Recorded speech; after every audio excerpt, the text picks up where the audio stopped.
Okay, so in this tutorial, I'm going to give you guys some tips on drawing a dog. Like with anything else, of course, I'm going to start with basic forms. Now, see, the interesting thing, though, I point out about drawing animals and just about anything, and the reason why, especially that I like starting with basic forms, is because a lot of times when you're drawing things, their structure will not always be obvious. See? And it's good to sense and be aware of the structure of things, meaning the makeup, the basic makeup of things when you're drawing them. And when you're focusing on details, you can lose a sense of the structure. So, especially if it has a lot of texture or hair or fur or organic shapes and so on. So you using basic forms is a way to have you grounded. See? So for example, like like drawing a dog, generally, when I'm drawing dogs, I always try to sense the basic the structure, even with the ear. Like the ear, I'll start with something like this, generally. Something like that. See? And you may look at that and say, what the hell? You know, how does that look like an ear?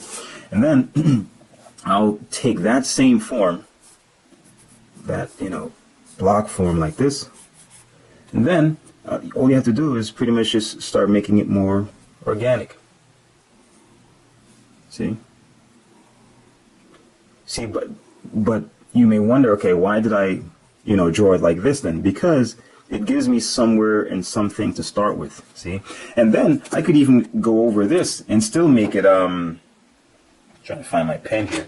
I can still go over that and still make it, furry. See? Or hairy. So this is like indicating the structure, the texture. See that?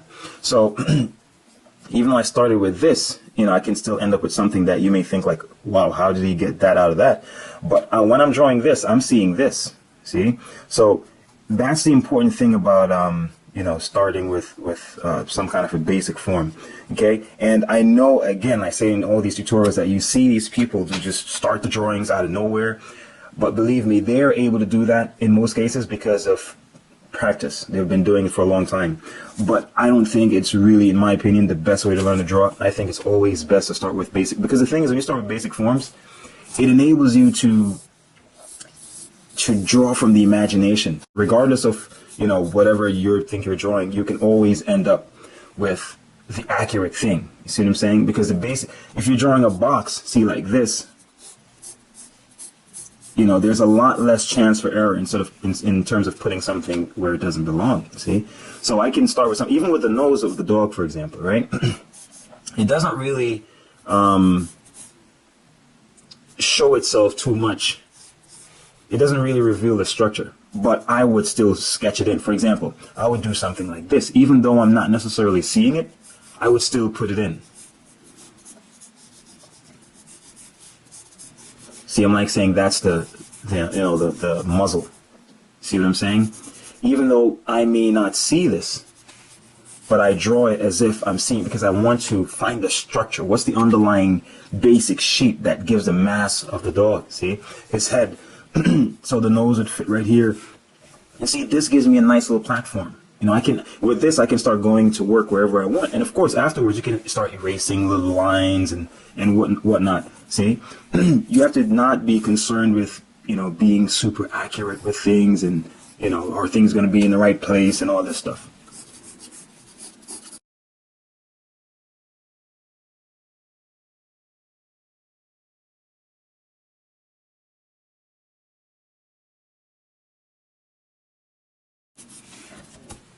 And I use a block mostly because it gives you a sense of planes. Like I can say, it makes me, when I start with a circle, a circle can be just as useful. But the thing is, a circle, unless you use construction lines or lines that go around it, you may not be able to sense where the front and the back or the side is. And when you're shading, sometimes that's important. So it's really about personal preference. But the point is that you start with a basic form. So and then you can adjust things as you go. See? So, let's say if I'm going to use my my brush tip.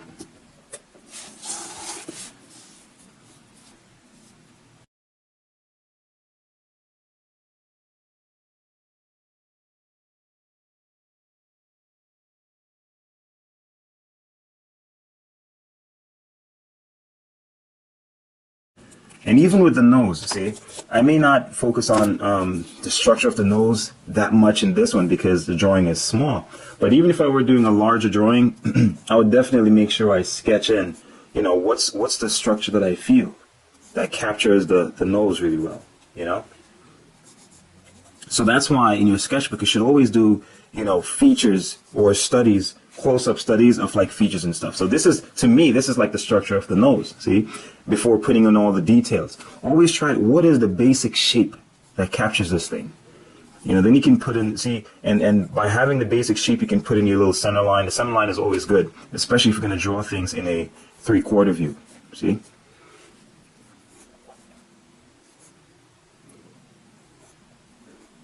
See that? And with this, what this does is it gives you the opportunity to be able to practice using, you know, different textures and so on.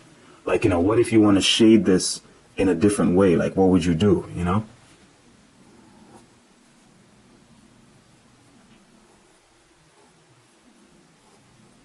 See that? And you can, you know, play around with ways you would shade this.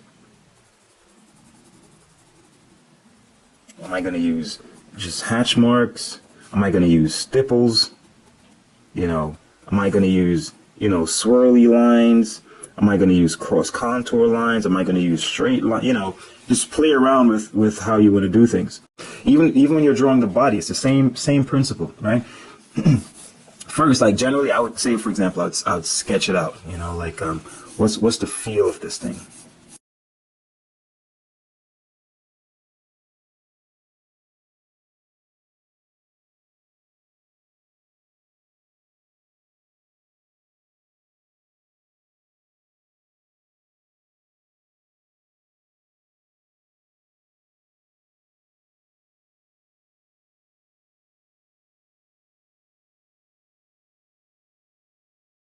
See, you know, you can just feel things out in this sense.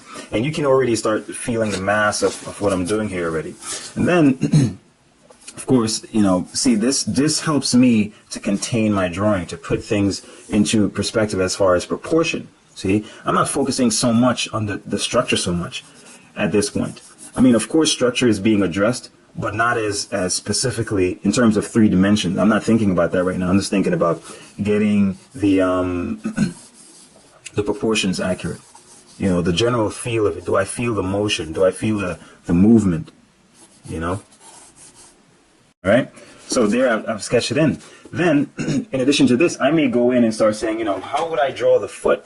You know, like the paws, right? So, you know, you can, I you know, do little sketches. For example, I find drawing the paws sometimes look something like this. This generally works for me. This is how I generally draw the dogs when it comes to the feet. Draw it like that. And then you can go in and tweak things up.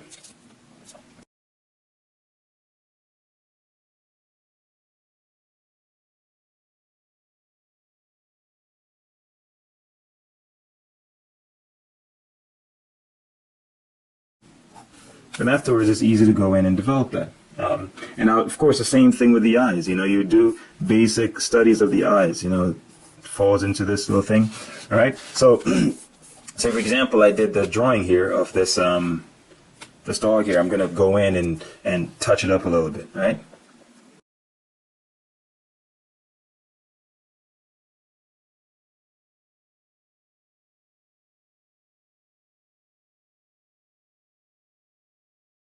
I'm feeling. See, I'm feeling the volume of this. All right. Even though I may not be, you know, sketching it out, I feel the cylinder of the neck. I'm feeling the cylinder of the body. See? I'm feeling the tapering cone-like shape of the thighs. I'm feeling this cylinder right here. It's like a flattened cylinder. And this one is like a wider cylinder. See, I'm feeling that as I draw. Even this is like a ball at the end, and this is like a cylinder at, you know, I'm feeling these forms as I go along. See? And then I'm thinking about the light. So after this, I think about how light is affected. So for example, where's my light source? I'm going to assume the light source is coming from the top. So under here, there's going to be more shadow because I'm thinking of like a cylinder like this. See, so there's shadow under here. And I'm going to make sure under here is darker. Under here is darker.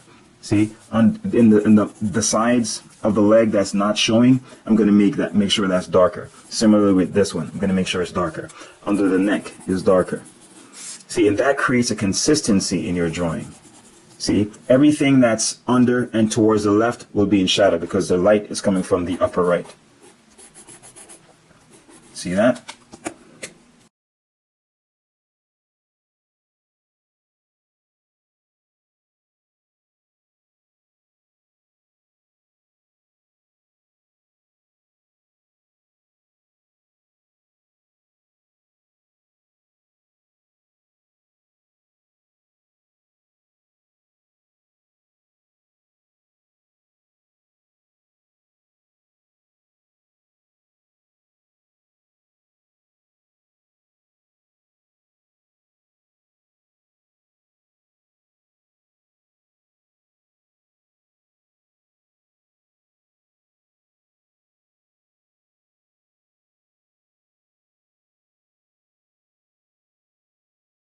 And that's pretty much it. So notice that I started with a gestural feel, and then I started going into getting the structure done. Okay, and then that's where you really start getting in, because once you do the gestural part, and then you start narrowing in or establishing the proportions, you're getting a feel of, okay, this is the size I'm going to do, this is the major stuff, da da da.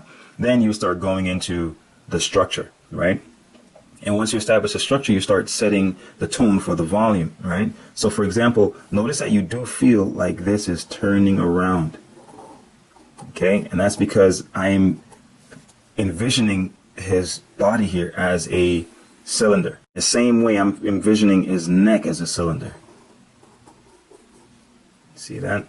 I'm seeing the snout as a little cylinder, his little muzzle as a tapering cylinder. Like that.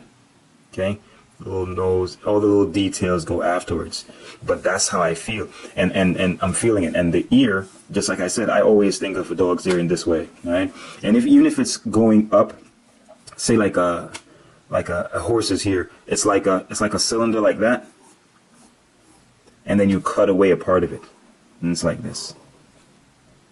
See what I mean? And once you have that, you can go in and just, modify it to make it more. But that's the basic form. See, because this allows you to be able to shade it easily, just like you would a cylinder. See, and that's the key thing also, but using these basic forms, it makes it easier to shade these things you're drawing. Because by envisioning them as basic forms, you can shade them like basic forms, but they will end up looking like the thing you're drawing, okay? So even though I'm seeing this as a cylindrical form, when I'm done, it may not look like that, okay? So I'm seeing this is the shadow side, and then you just add the texture at the end, and that's pretty much it. That's what I did here. Think of the cylinder first, major light shadow, then I put in the details, and it ends up looking like what it's supposed to, all right? Same thing with the snout. See, this is the basic structure I'm using right here, all right? This is the plane line.